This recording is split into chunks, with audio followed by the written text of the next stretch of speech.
Welcome to the 2 Month Review, the weekly podcast brought to you by Open Letter at the University of Rochester, in which we take a book, break it down bit by bit, talk about it, and analyze it. We are in season 25. We've just finished James by Percival Everett, and we are shifting gears hard and fast and very punk style to Kathy Acker's Empire of the Senseless, of which we'll be covering the first 62 pages today. I am Chad Post from Open Letter Books, joined as always by Brian Wood, author of Joytime Killbox. And how are you, Brian? I'm doing great. I just was looking at the cover and of this book, and this kind of pixelated picture here of Kathy Acker. This is kind of what I imagine Huck Finn looks like. It's kind of like little kind of nose in the air. Like this could be Huckleberry, I think. I like this. I So think, you have the same one I do. I yeah, couldn't. I got to. My old silver one from Grove exists somewhere in my house, but I can't find it. But it had like I believe the same picture. And this is something for biography, but there were a number of pictures that were taken of her that were used on every Yeah, yeah. cover. Yeah, so you have the same new one too, Kaya. The old one had, I believe, the same picture, but it was framed differently and was not pixelated. But I was shocked to see that this is a 30th anniversary edition, which makes me feel quite old. Yeah, yeah. So, and also joining us, Kaya Stramanis, translator of The River by Laura Vinogradova, which is available now from Better Bookstores everywhere, and senior editor at Open Letter. What you up to? How you doing? I'm doing well, trying to figure out why the stop getting yelled at. It's spring break, so the dog is yelling at me. The kid is always not yelling at me right now, but if it's not one, it's the other. And last book of the Latvian triptych came out this week. Correct birthday, It's my Hey, Yana Egla. For birthday. everyone who's birthday listening, by Jana Egle. yes, for everyone who's listening, you held up the copy of that book to show us. So there's that. And I mean, I don't have a lot of banter. I'm back from New Delhi, which was hot and very, very, very, very crowded and very, very, very loud. And I never want to ride in a cab again so long as I live. But other than that, Just How hearing did about the that experience makes me want to vomit. how did like jizz-colored Brits colonize a place that hot? That's what I want to Right. know. Just from your quick experience there, was it a bit warm? it was a bit fast. I don't know. I think there's a lot of IPA How? drinking, a lot of IPA, a lot of cool Okay. IPA. There's a number of books by William Dalrymple, I believe, that cover like the East India Company's rise and fall. Essentially, I'm sort of curious about after being Well, there. how'd they just not combust? I've hung out with British people in a Rochester summer, and they're like sweating and lobstering in the sun. It's like how did that work? There's, I think there's a lot of indoor action going on. Okay. A lot of, That might Okay. be a lot of that shade might be happening. about the time that the parasol was invented. Yeah, see, these are the curiosities of world history I had growing up. Could never really ask because it's never covered, and you're not really comfortable. Like, how did the whites not just explode? Yeah. All right, dumb kid, go back to the corner. All right, Truly, thanks. That was truly, always me in how school. I how as a race have white people made it this far? Well, I think How? this book might explain part of that, but it might, it be might. fair, Robots? to be fair, the I only got scammed once too, which is pretty impressive. Hey, not bad. Yeah, I paid $30 to have someone put shit on my shoe and then take that shit off my shoe, which is super fun. The Which, as far as scams go, what an awful scam to have to run. Like you have to put feces, you have to touch the feces and put it on someone else. So like, yeah, I guess it's a lose-lose.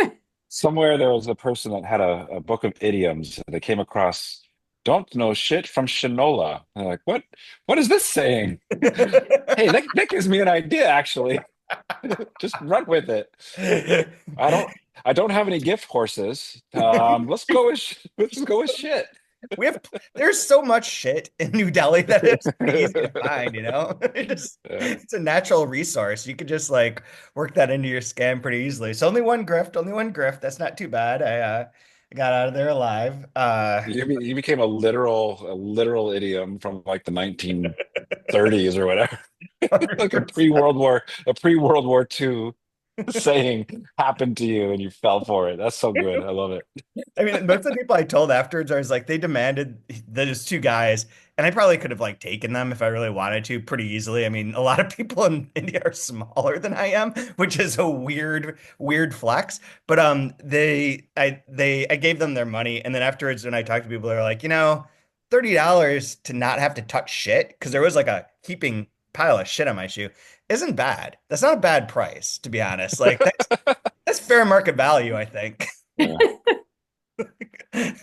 Pretty solid. And now I'm back in New York. For anyone who's listening or watching this, if you're coming out to the National Book Critics Circle, either readings tonight on Wednesday, March 19th, or the awards themselves on Thursday, March 20th, feel free to say hi. I'll be there with Rodrigo Frazan and Will Vanderheiden, who are finalists in the translation category for Melville, which, knock on wood, could win its second award in as many weeks, which would be awesome. So we have that. Be wild. I Kaya, was gonna say, oh, sorry, Brian. I thought the segue you were gonna use is speaking of piles of shit, Kathy Acker, Empire of the Senseless. What do you think of the book? No, totally There's, kidding. there's a lot of there's a lot of bodily fluids in this in So her writing. many. So Kai, you've never read Kathy Acker, I don't think at all, even a word. So No, hot impressions, hot no. takes. First Um, impressions. yeah, Were you prepared? so yes and no. I've never read Kathy Acker before.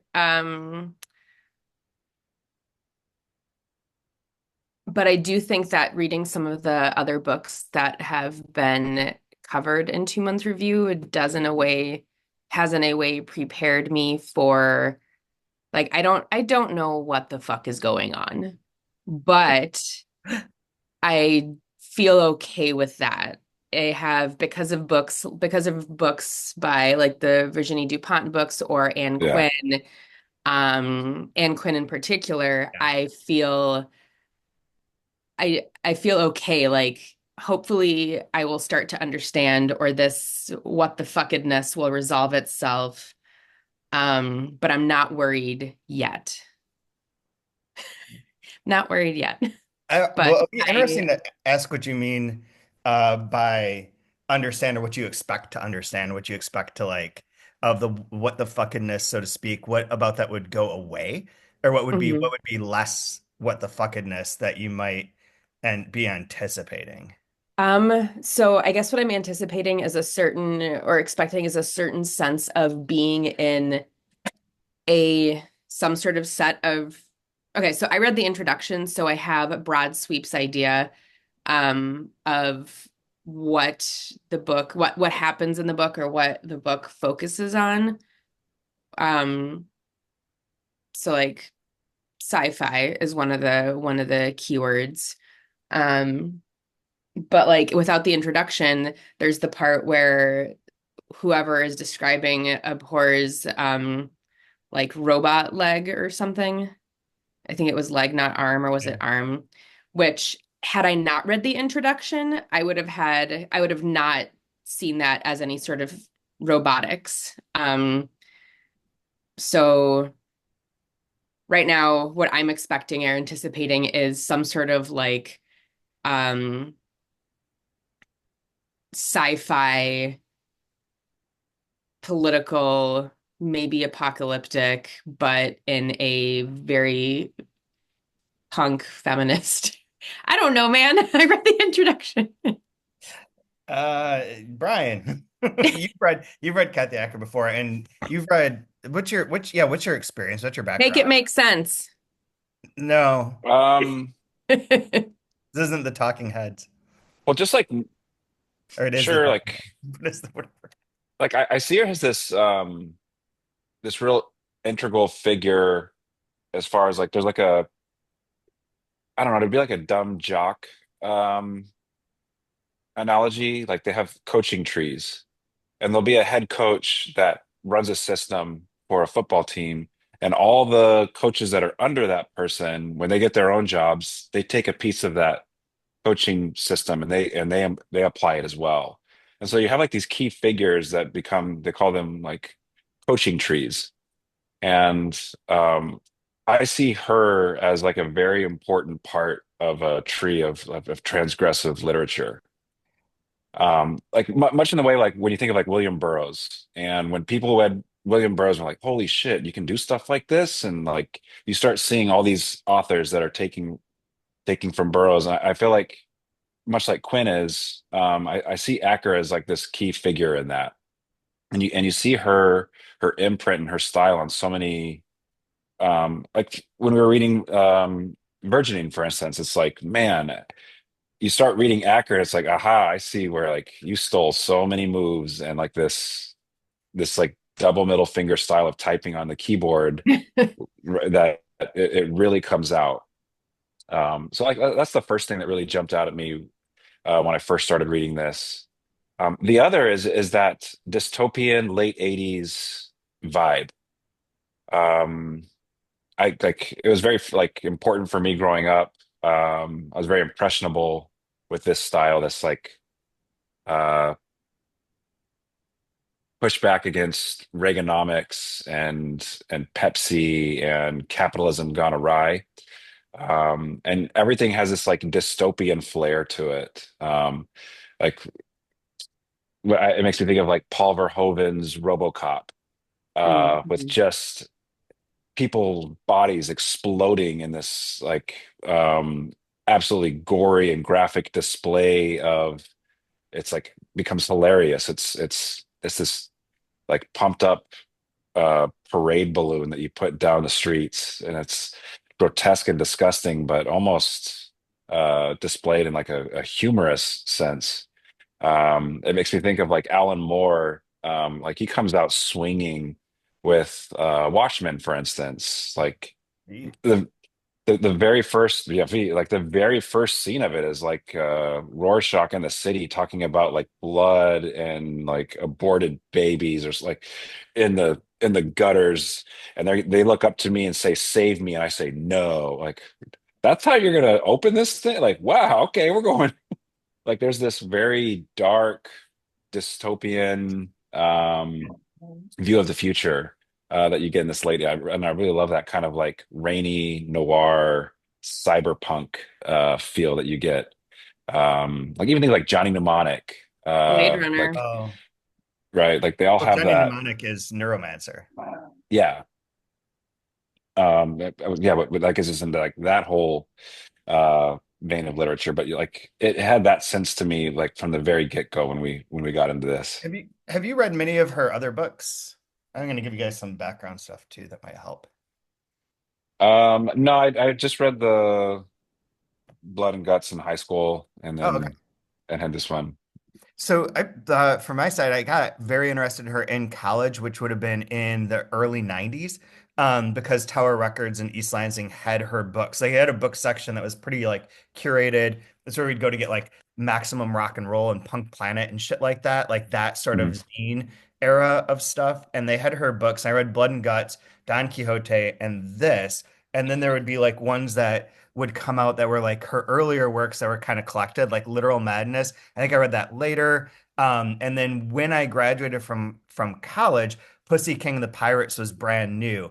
And so it was like a moment of like I was very invested in her as like a like this is breaking all of the bullshit that I was reading as an English major, like all the like sort of Victorian and like even the strict modernist stuff, the way that everyone was like so kind of anal and easygoing, or like just like this is what this is. And she's like, fuck you, like you say, the double middle fingers, everything's broken. I have like and like even in the like feminist literature classes I had, this was like super extreme. And people did not, I did have Blood and Guts in high school in one of my college classes, and people did not like it. They were very offended. Everything about it was offensive to them. And It's more than dislike. It's like I would it almost say like it's abhorrent. Yes. And they really were very, very offended. The abortion type scenes, the directness of it, everything that's very funny. All very intense. And then with Pussy King of the Pirates was also she had the album with the Meccans that came out at that time that's made like like a sort of rock opera out of that book. And I thought it was super cool, and that she was super cool, and that she was destroying all the things I hated in culture and in politics. And then she dies immediately, like immediately after that. of cancer she could talk about. But you both referenced a couple things about the sort of coaching tree, like you say. So when she always believed Burroughs was her like sort of mentor in some ways. They met several times. She saw him before she was dying. He was like a huge influence on her in terms of like collage and cut up, which is still something that she sort of gets away from, but is very, very, very, very prevalent in these early books, and especially in including this one, but Blood and Guts in particular. But then she claimed that she was part of a lineage with Lawrence Stern's Tristram Shandy and was bookended by Gertrude Stein and William Burroughs. Those are her kind of like realm, right? And then, but this is all like to kind of back up for 1 second and put this a little bit into place. She's born in like the late 40s. There's like questions over like what date she was born. Um, Spends a lot of her time in New York. She was like in a okay family, has like, her family becomes very complicated, and it's reflected in the beginning part of this book. So I'll come back to that in a minute. But they weren't well off, but they were okay. And then she spends a lot of time here in New York, and then eventually on the West Coast in London, sort of bounces around. But she's very much associated with that kind of CBGB's what is it, like Max's Kansas City, that sort of realm of like the punk scene that's developed here in New York, that where things were, being broken, the city's on fire, everyone thinks everything's going to be ending. Like you said, Brian, Reaganomics is going on, Margaret Thatcher, and everything is like a rebellion against that. And part of like what defined her early career in a large part is that everything was performance. Like her books were having a hard time getting published. She wrote a series of things that were later collected under the Black Tarantula. And she would send these out. Like she developed a very, very like simplistic way of distributing art that was prevalent at the time of like having a mailing list, and you'd write like a chapbook or whatever, or a chapter of your book and mail it to like the 500 people, and that's how you created your name and your art and the awareness of what you were up to. And she was connected to like David Anton and Eleanor Anton that did this a similar thing, and she'd have like 500 people on her mailing list, and she'd be sending out these pieces.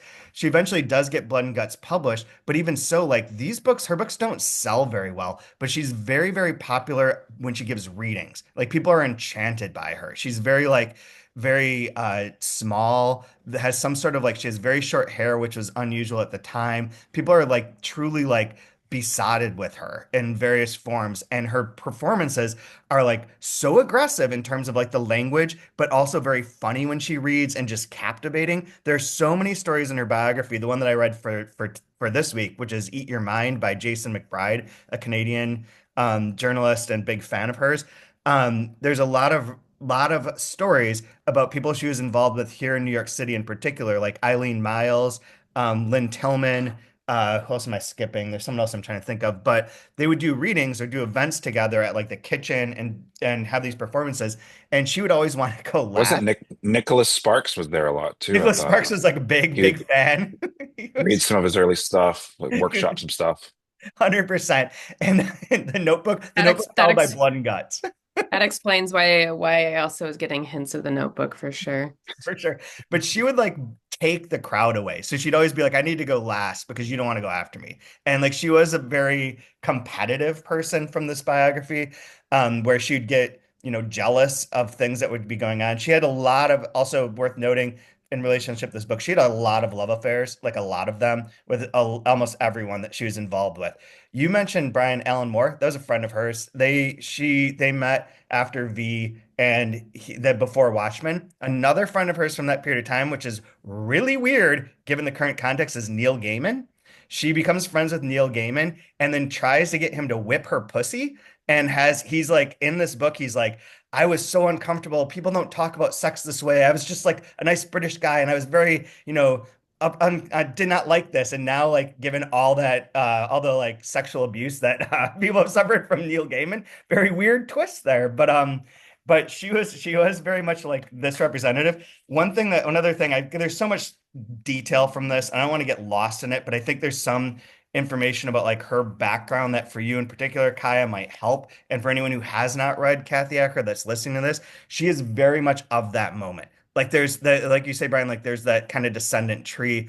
And reading this book now in 2025 compared to, well, when did it first come out? 1984, 1988. right I thought it was around, 88. what is it? I thought it 88. was 88. Yeah. Yeah, so coming out in 88, that's a very different moment. And like distribution of art, the sort of codification of art, all that kind of stuff. She also like is notorious for like, having their best sales according to this were like in her lifetime were like 13,000 copies. Most of the books this book sold like 2,200. The sales are very, very, very modest. But she would get in fights with like all of her agents. She always hated her agents. And one of her agents is a good friend of ours, Ira Silverberg, was one of her editors and agents. Also managed to piss her off at various points in time. There's a great letter in which he's like, Kathy, you're always yelling at us. It's not us, it's you. And like it's like various like snide remarks, but she is from that moment very much. Well, again, I know very little about it, so I'm not going to speak much to it. But I think it's really important too at the time when this is writing, you're seeing a fracture with feminism where it breaks in the second wave of it, like second wave feminism, and particularly with sex and sex workers, And she was where a there sex cannot, worker. yeah, and obviously that's like a huge imprint on this work as well, and I find that like really interesting. She's as a person, it sounds like, and definitely as an author, like she plants a flag and she puts it like really deep, stakes it really deep, and feels very unapologetic about it, which makes sense why, like we were saying, compared with James, like this is a love it, hate it. You cannot read this and say, yeah, it's fine. Like there's no, like if you do a book club with Empire of the Senseless, there's going to be a division in the room, Most people are going to be on the hate side, I and think. it's going to be like, yeah or no. There is no maybe with this. Like it is It's in or out. Could you imagine our mothers in a book club trying to read this book? in the 1980s. So they would have been, so that's No, interesting. like now, Oh yeah, but now. I'm thinking like if you were Sure. in 1990, that's like 35 years ago. Uh, Parents would have been what, like 50 or 45, 45? Um, that's, yeah, I kind of can because like one of the things that she goes after is like what you're saying, Brian, is like the Erica Jong sort of feminism and the Andrea Dworkin anti-porn stuff. She really doesn't agree with that and is very Mhm. much like sex is something. Everything's connected to capitalism and money in a lot of ways, but like it's always her books are always a search for freedom and a search to find that That's freedom good.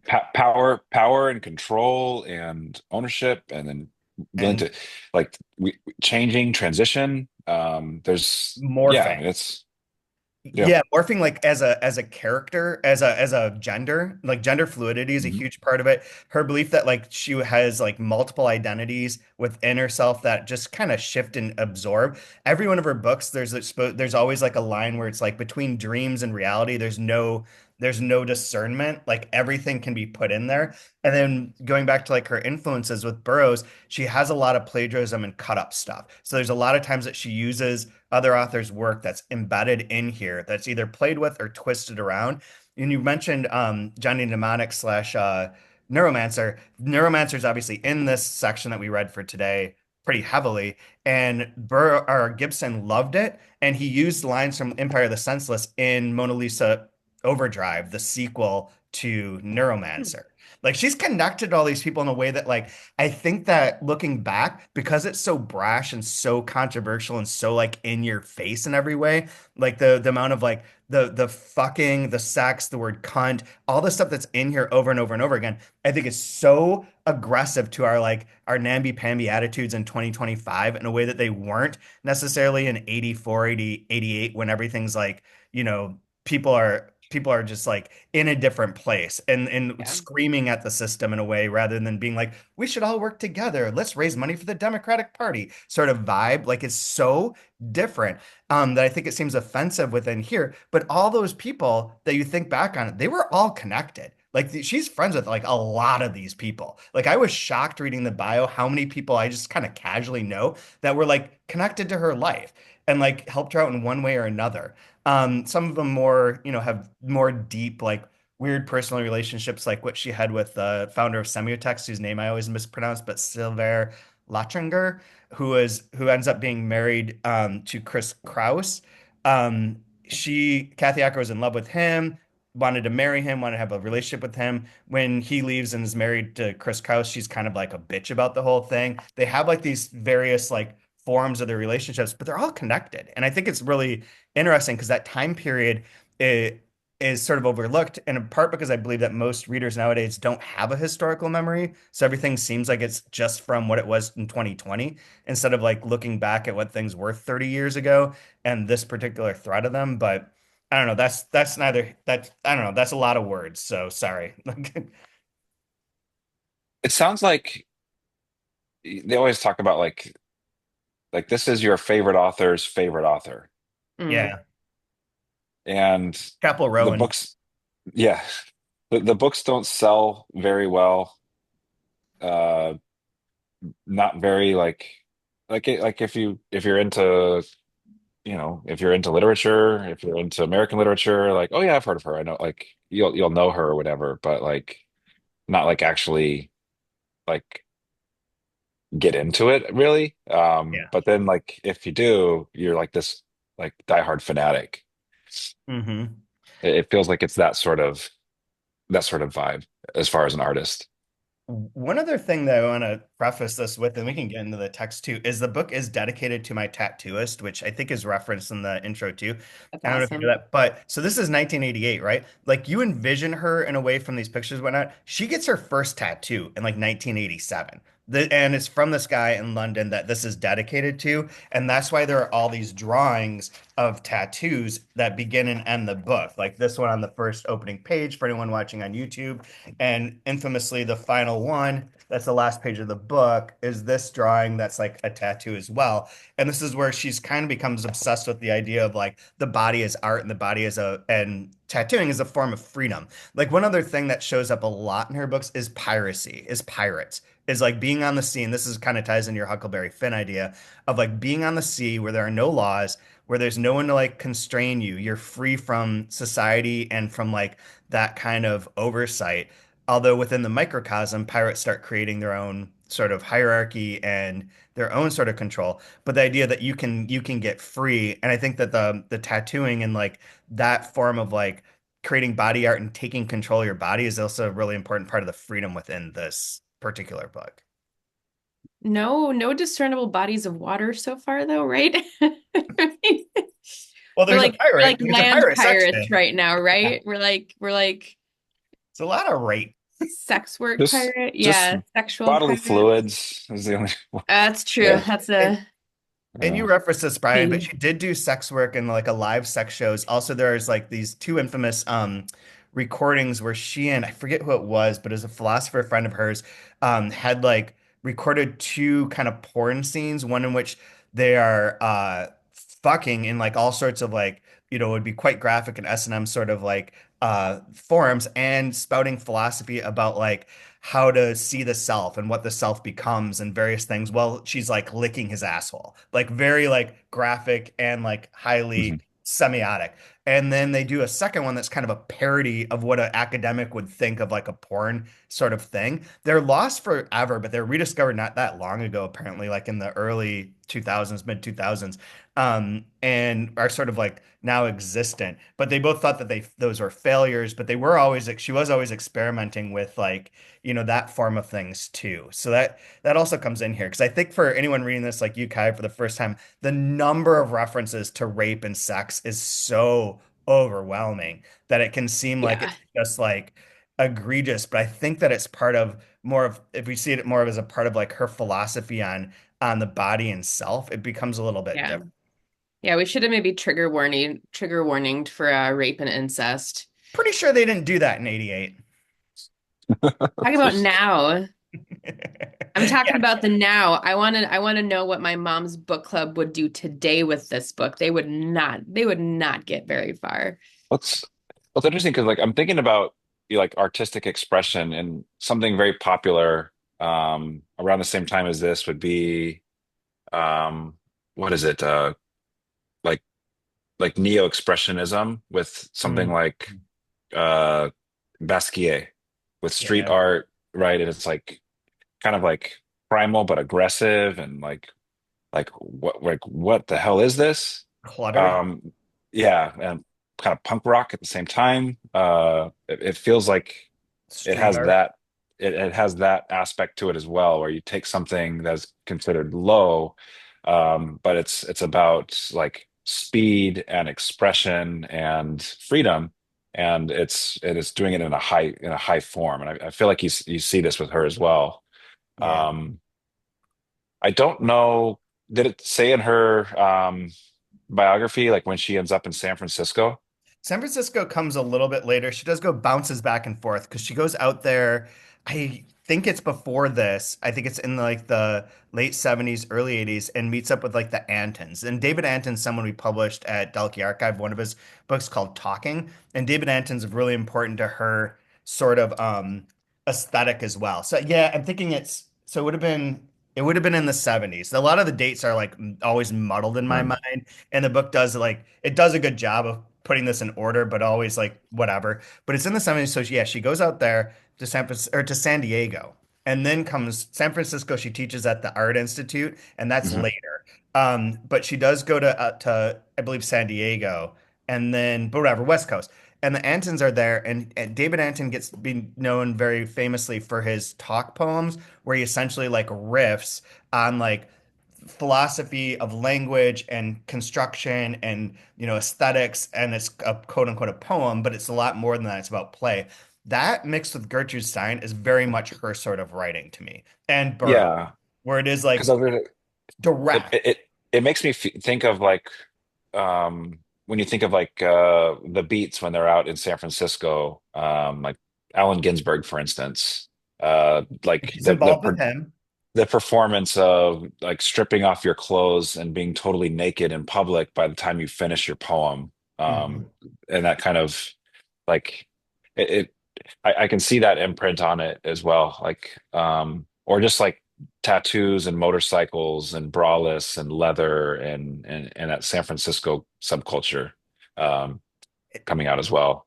And for her, I think that's around the late 80s, early 90s is when Yeah, she around that and the with this. motorcycle part and the leather. Mhm. And then she obviously dies in 97, mostly because she's had like various health scares throughout her life. She had like I think it was from chlamydia, but possibly not. But she had a pelvic problem that would flare up every so often in her life and made things very painful for her physically, and refers to sexually frequently. And then she gets diagnosed with, she's had tumors throughout her life, breast cancers that are benign. And then there's one that's malignant. She decides to opt out of treatment, like traditional treatment, and goes to like various places in Mexico and with various spiritual healers who are telling her she can like think her shit out of it, sort of Oprah style.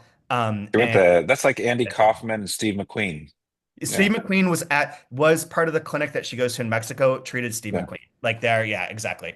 Exactly. So one other thing that's worth noting is that she in her books almost always everything about her is a myth. Everything's like fucking a myth. So like what here's her birth date's like confusing. Like her background and her wealth is confusing. She like there's a lot of stories that she tells and she writes these diaries for most of her life and they're all not right and they like are written as if they're true. She includes like real people's names, real experiences, but they won't be quite accurate. She lies about her like past frequently. She'll tell stories about like when her dad dies, but it doesn't match in days, but they're very descriptive and all this gets put into her books frequently. So to jump into this a little bit, but via that bio, in this first section right by the father, in which Abhor's talking about their life, it refers to the section where it's like, I found out my mom wasn't my mom, where the dad is like, no, your mom had you and then left.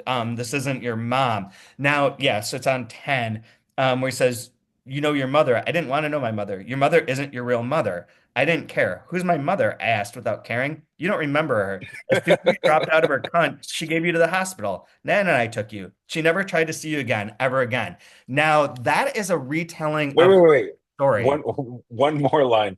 We don't talk about her, said my mother, who is now fake. Who's up? Yeah, exactly. Which is brilliant. And It's that's like, the thing. These oh are my funny. God. Book is It's so so funny. good. It's It like, is what? so good. So good. So this is a retelling of her life story, but inverted. Is that she grew up in Sutton Place in New York, and with her mom is Claire and her dad is Bud, but she finds out at like 10 that Bud's not her dad, that her mom had her and her dad had left, and that Bud's her stepfather. And she does not know this. No one tells her, but she has a younger sister who is a child of her mom or her mom and her stepdad. And nobody tells, so she flips out about this and like has like a really fucked up relationship with her stepdad and with her mom, who she's never close to until her mom becomes close to her like a little bit later on as she's like kind of hitting her stride in the 80s. Claire and Kathy become close again, and then Claire kills herself. And she also tells a story frequently of her dad being found dead of a heart attack. And that gets put into various books as well, but is one of those where like the myth of it is not quite the same as the reality of it, but it's one of those things. And she always alludes to, although never directly and never states it in any of her diaries or anything, and never told anyone, but like there was possibly sexual abuse, but it's never there. People are like, no, there really wasn't, because she would have told us. She told us fucking everything. Everything that happened, she would tell you over and over again in like explicit detail. And she never talked about it. But there is something like, a real deep-seated trauma related to parentage, especially related to fatherhood. She tries to find her real dad at one point in her life and thinks she does, and that he was a businessman in Buffalo, named Lehman. However, it's unclear if she ever actually contacted him, if that was the right guy, or if it was this different guy in Florida. But she inherited like some shares after her grandmother dies, and that kind of tips her off as like who her dad might have been, because her mom won't ever tell her. No one will tell her. So she's sort of fatherless in a way, and that becomes part of this too, is to try and like, escape. This is also a period of time in writing where like, and it should be forever, but where killing the father is like a massive, massive like trope that's going on. Like the dead father by Bartholomew is part of this, all that kind of stuff. So I didn't realize Bud was her father's name because if you go to page Yes. 16, Yep. um, my mother's mother, grandma, right, was a dominating old bitch. With her shaking flesh, she wobbled via taxi over to my father. Bud, she asked him, what's this Mhm. shit about you not letting my granddaughter fuck for money? I mean, get married.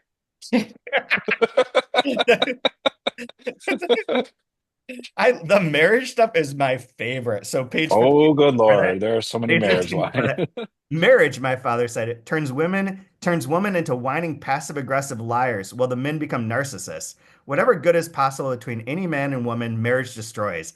For the woman becomes lobotomized, and the man acts like a bad actor playing the part of President Reagan. My one goal in life, darling, is to allow your daughter to be as intelligent and fully realized a human being as possible. Yes, my mother dared to open her mouth. Males are creeps. So good. So one other thing that's worth noting is that she did talk about the structure of this book. Like for someone who's like so wild and anarchic in her writing, and that's probably a better term to use, like it is very, very pro-anarchism in a lot of ways of like upending things. Was obsessed with structure. So this is what she says about this book. The first part is an elegy for the world of patriarchy. I wanted to take the patriarchy and kill the father on every level. And I did that partially by finding out what was taboo and rendering it in words. The second part of the book concerns what society would look like if it weren't defined by Oedipal considerations and the taboos were no longer taboo. I went through every taboo, or tried to see what society would be like without those taboos. The last section, Pirate Night, is about wanting to get a society that is taboo, but realizing it's impossible. So this section really is, I think, the easiest way. Kai, you're asking like what the fuck is going on in it, and it really is almost just like various set pieces, dreams, and experiences of like of situations of control and power, and like what then is not allowed under that. So like the Yeah. ancestral thing is part of that because it's like the father controls the family, controls the wife, controls the children, and incest sort of is one of the taboos within that. There's like the idea of like later on when we get to is it with Tavai's section is where they're talking about like the drug addiction and like trying to steal the information from the CIA to upset things is like the government control. All this stuff with the capitalism is so like capitalism's still like an ongoing debate in the 80s, like Reaganomics is just taking hold. We're not at the point in time where we are now where capitalism is won on such a fundamental level that like you can't imagine a world without it. Like there's still some sort of near chink in the armor here where like money could exist without it being like this all-consuming Elon Musk version of like capitalist life. And then the government is like becoming super, super dictatorial at this point. We've been like leading to where we are now, which is why weirdly, like reading this, I was like, this book is more suited this moment than it might seem. Yep. The language is very like aggressive in ways that I don't think people are comfortable with, but the ideas of like, here's all the ways in which the government's going to take you, co-opt you, and fuck you up and like jail you in various ways through money and power and lies. That's very much our point in time. I mean, when I was overseas, I mean, it feels like we went full dictator here with like ignoring judge orders and like disappearing people who speak out. So like this is a moment where this is kind of a like, how do you break out? How do you get out of this? Yeah. It's unfortunately has aged very well. Yeah. There Oh, is it's prophetic in a lot of Yeah. ways. And it, so kind of what I'm curious, like what's your first kind of when you first got into the, you know, rape of the father? Okay, here we go. Buckle up. Uh, Yeah. what was the ride like the first few pages? Um, I'm gonna answer that question indirectly by saying one name I think that has not come up yet is Nabokov and Lolita. Um, Hmm, okay.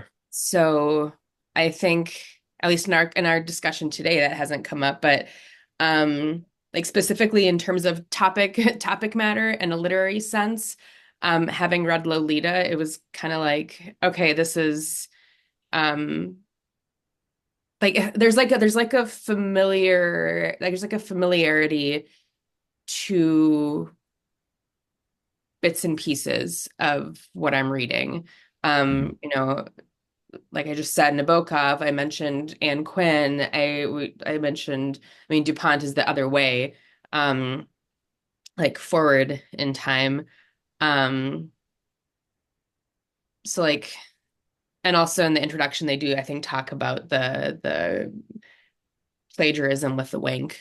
Um, so I don't feel completely disoriented.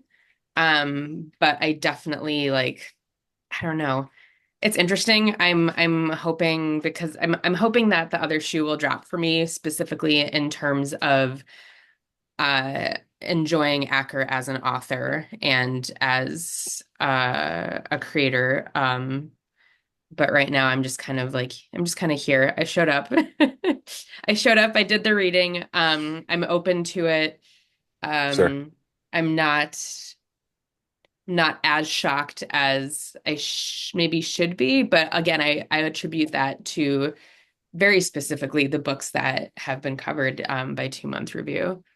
one other quote that I remember from many, many years ago, in an interview with her was that she would say that the parts of Shakespeare she liked were the middle acts. She doesn't like beginnings, she doesn't like endings. Everything that's in flux, when it's in flux and things have to move around, and there's like no big like up and down important moments, but things are sort of on there, is like something that she represents in her writing. And I think like the desire to make sense out of something in like a realistic way or like in a plotted way is a mistake in approaching like her work. It does function more like poetry in the sense of like tonality and like these imagery of what's happening, like when they're trying to break into the CIA, the various scenes of like talking to the grandmother, all that, all those like work really well on their own, but trying to like make them fit some sort of like, oh well, here's who this character is, and they like this, that's just a fool's errand because I don't think she believes in the construct of like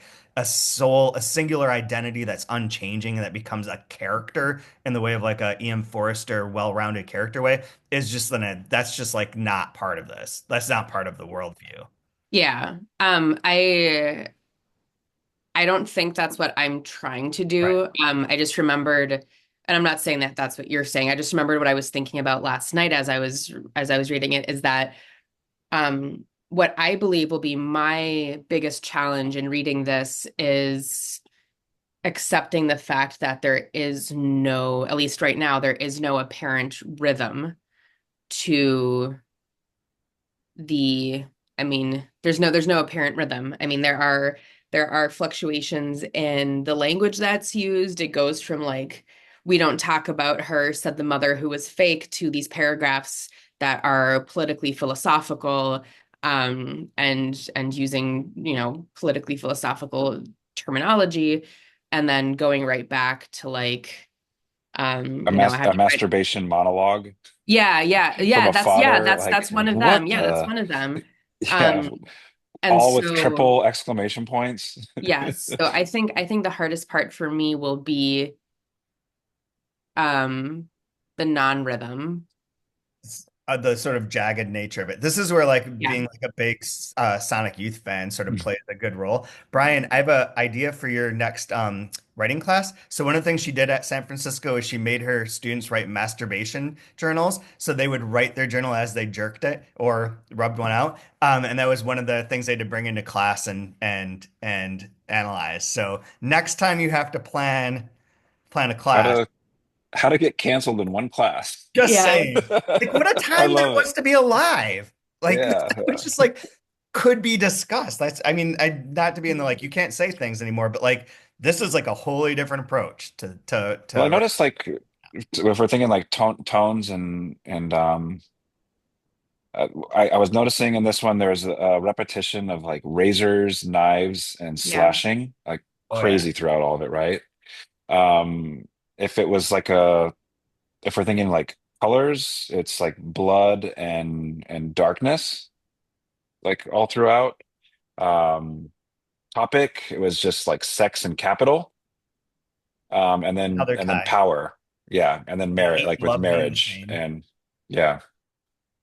And so I I like kept it. seeing that like in different ways and different expressions and in different scenes, those same things over and over and over and over again, which I thought was really interesting. Yeah. Like I've never thought of like a cat. The cats are so skinny you can't even eat them, apparently, in this.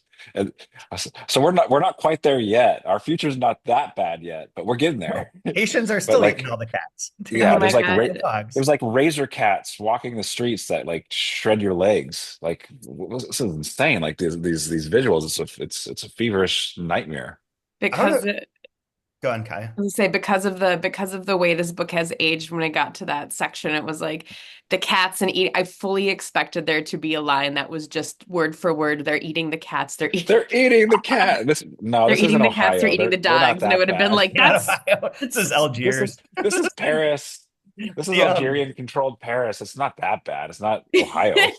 one other bio part that's super funny is right before we talked about the mother being fake and that being inverted on 10. Otherwise, I was innocent.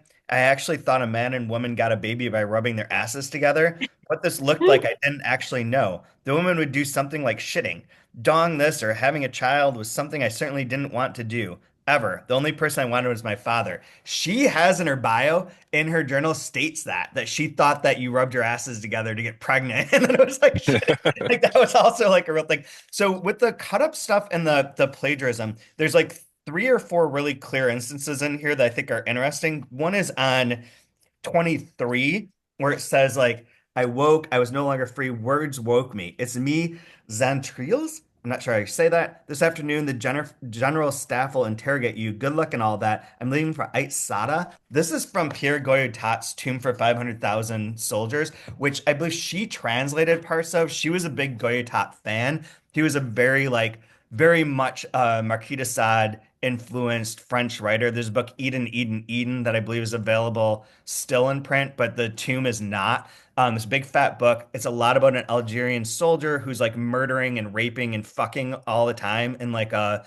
sort of made up war that goes on for ages. That's incorporated in here and sort of then gives the template for like what they're doing in that section. And this is kind of how her plagiarism sort of works, is it pulls in someone where if you have that background, maybe then this sort of makes a little bit more kind of sense as to where that's coming from. The other is what we said, Neuromancer on page 27. I'm living on Chiba. Chiba is a reference to Neuromancer directly, where they've stolen like whatever information, but it's called ROM, and in here it's RAM. and that they're being chased to have that taken back. There's very matrixy elements to Neuromancer, if I remember right, too, and is very much a very paranoid book in which people are coming to get you and to take something away from you, which is where this paranoia just like runs rampant here quite a bit. And like, it has your favorite line, Brian, of I named God sick pig and turd shit.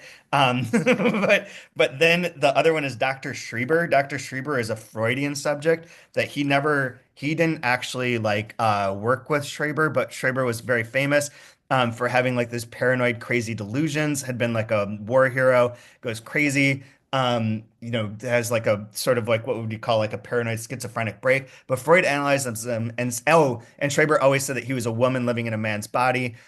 Freud analyzes him as like he's a homosexual, he's trying to repress his urges, blah blah blah blah. And so that kind of ties into this like shifting of like male female stuff that happens as well, but ties in also to the paranoia, which I again can't emphasize enough that in the 80s the paranoia is still very high, the way that it is right now, where like people get disappeared.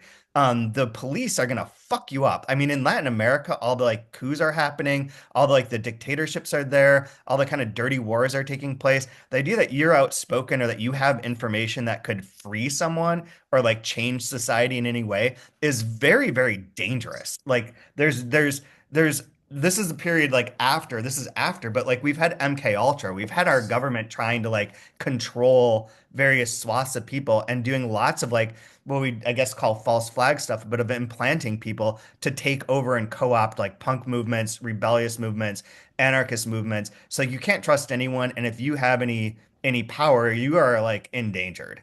And I think that that sort of like laces through here as well in a way Well, I that love how is maybe elegantly, day to do. yeah, I love how elegantly it's hard to say anything elegant with Acker, but how efficiently she sets this up right at the very beginning of Rape by the Father. Like, why do they have to leave? Because some crazy man gets power in Germany, right? And so Yep. now they're poor. And so what do poor people do? Uh,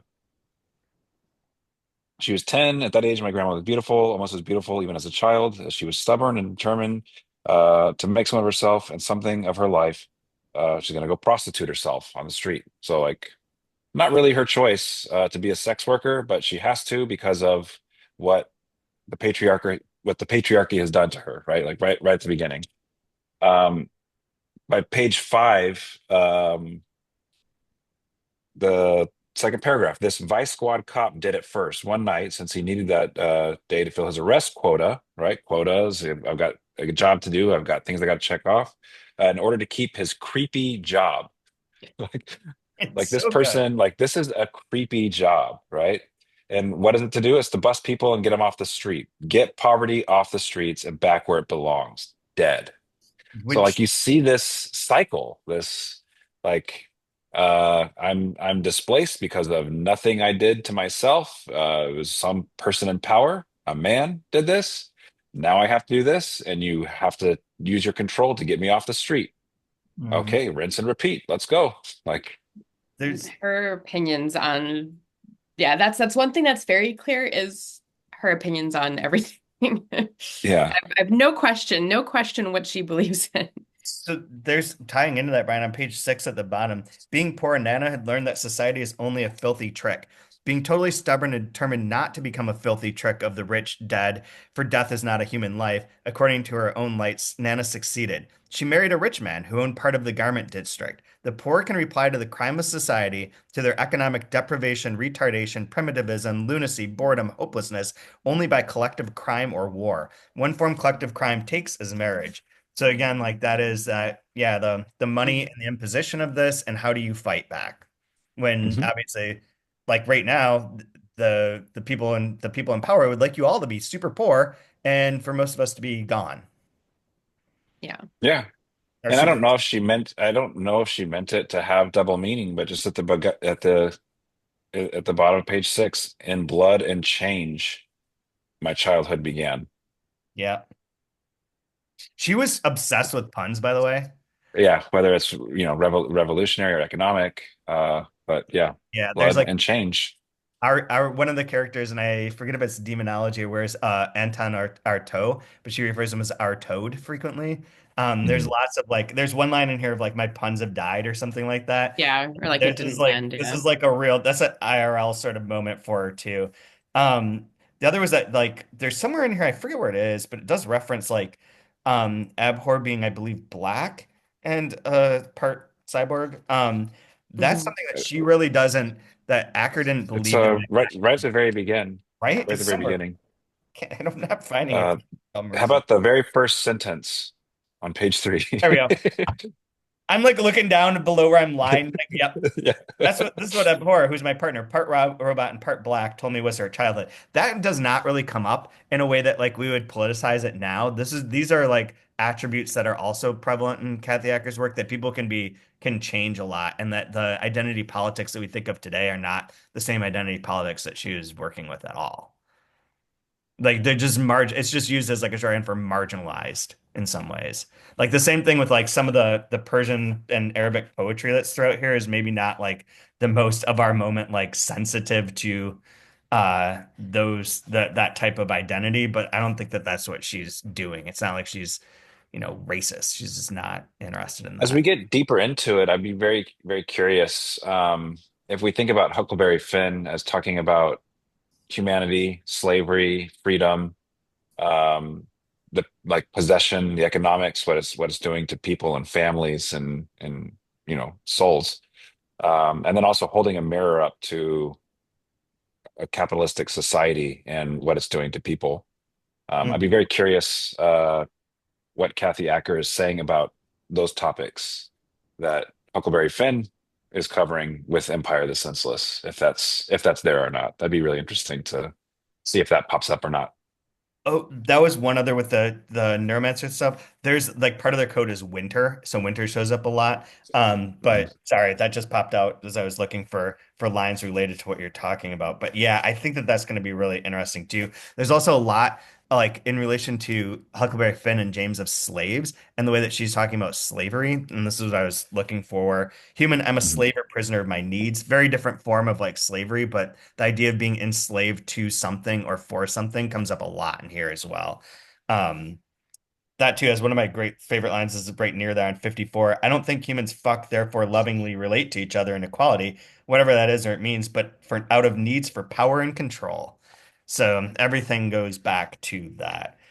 Are there any other lines that you guys or things that you found that would be interesting to to unpack? Oh, one that I thought was just a random, again, like how this ages and is really great, is that when they're talking about going in to steal the information, the winter's a recognition code for AI. This particular AI is that is his money is located in Bern. Money is a kind of citizenship. Americans are world citizens. And they keep saying AI is American intelligence. The AI control information, the AI control the medical mafia. There's also like the idea that they go back where they're like, Ebhor's like, look, my boss, we have to reach this construct. Her name's Kathy, which also then inserts this like metafictional level to this of like, they're looking for the overarching narrative. And that sort of maybe ties to what you were saying, Kai, about things like the what the fuckiness of it is that the overarching meta narrative of this is like always kind of outside of the reach of the characters or the sort of elements within it because the whole overarching narrative is Kathy Acker as the writer saying this, that this is just her voice almost as a performance for you to watch and like to learn or take away things from. Is that where they're after they're like, oh, the boss's name is Kathy, and the other person's like, well, that's a nice name. Yeah. That's nice. Yeah, where is Sounds it? great. That's a nice name. Who is she? It doesn't mean anything. If it doesn't mean anything, it's dead. The cunt must be dead. My puns were dead. That's that section. Anything else you want to bring up there? I did like one other thing with that was this whole section of like the sort of like neuromancery, like sci-fi, break it up rebellion has a great paragraph on 35 of the modern terrorists are a new version, a modern version, so to speak, of the hobos of the 1930s USA. Just as those haters of all war Work being that situation in which they were being totally controlled, the controllers didn't work. As far as they were able took over their contemporary lines of communication. So these terrorists, being aware of the huge extent to which the media now divorced the act of terrorism from the original socio-political intent, were not so much nihilists as fetishists. I had worked with them before in some ways which I couldn't quite remember. That's fucking of this moment so hard. Like so hard in terms of like any act of like rebellion is cast by media in a wholly different like way. Like the fact that we have Elon doing this tour today on like, why does everyone like me? I'm just helping out. You're hurting my cars and my stock. And like the rebellion against him and like the protests are being like neutered and recommitted. Also that bit about they took over their contemporary lines of communication. I found in this bio that she's a big Pynchon fan, which is weird. I did not expect that at all. But like that is like almost a Crying Lot 49 nod in terms of communication too. Oh, and one other paragraph from there that's really key. Among the American international corporations, the practice of setting up mixed affiliates is most widespread in chemicals and petrochemicals, rubber, and the extractive industries. These ICs combine production on an international scale and organize the vertical and/or horizontal integration of their plants, and thus, finally, control the whole product cycle. I'm not interested. But also, like straight on, that's how that's what's happened. This is what's happened. Any other bits? That's about as much Acker as I can take in one session. Do you have a, I do you have a I got to favorite? take it piece by piece, man. I can't take my shit whole. Do you have a favorite line? Oh, one last thing that I had marked here for that in real life part. It's on 19. I saw my mother's dead body in the morgue on Christmas Day. It was the first dead body I had ever seen. The two cops there were anxious to return home to her warm Christmas meals. They told me I'd identify her. That's what the story is about her dad dying. That he died the day on Mm. Christmas Eve, blah blah. Not true, but like it is. It was like sort of in that area. She did have to identify him, but that's not quite it. But that's the story about her dad. Do you guys have any favorite line that you wanna read? I do, but I don't know where it is in the book because, like you guys are saying, like page 10, and that's like page 25 in the ebook. So I don't know. It's at the bottom of a page. Uh, and it's when TH name walks back into the apartment and then Abhor is there pointing a Luger at him. And at the end of that page, just a single line that is, if reality isn't my picture of it, I'm lost. Nice. Mm. Brian? Mine's at the bottom of a page 12 if you have a physical copy of the blue and orange book. Um, Literature is that which denounces and slashes apart the repressing machine at the level of the signified. I like to have the slashing in that one. Yeah, And absolutely. machines. I- That's a very much a Deleuze Gautier. Literature, yeah, slashes the machine. That is one of the so Deleuze Gautier, I think I don't know how you pronounce it, that we've talked about Brian before with Thousand Plateaus. The Anti-Oedipal book is one that has a huge influence on her too. That's the Mhm. first time she gets into like that form of philosophy, and this like desiring machines and that breaking off of them is very much in that vein. My favorite, and in contrast to you guys being serious, is on 11. Daddy wasn't an alcoholic. He drank the usual six martinis at night. And mommy, she That's was a not, moralist, kept telling him he's an alkie. Fuck yeah. Fuck. I've never heard it called Jackie Daniels, but I'm gonna start doing that now. Whenever I get if I order So a drink, I'm good. gonna say Jackie Daniels. Jackie Jackie That's Daniels. Daniels. good. It really is super, super, super funny. So, is there anything that you guys, other things you want to say or plug before we get out of here? The Jackie Daniels No, thing reminds me that on a bottle of Jim Beam, I think it's on the cap or near the top where it actually clarifies that it is James Beam.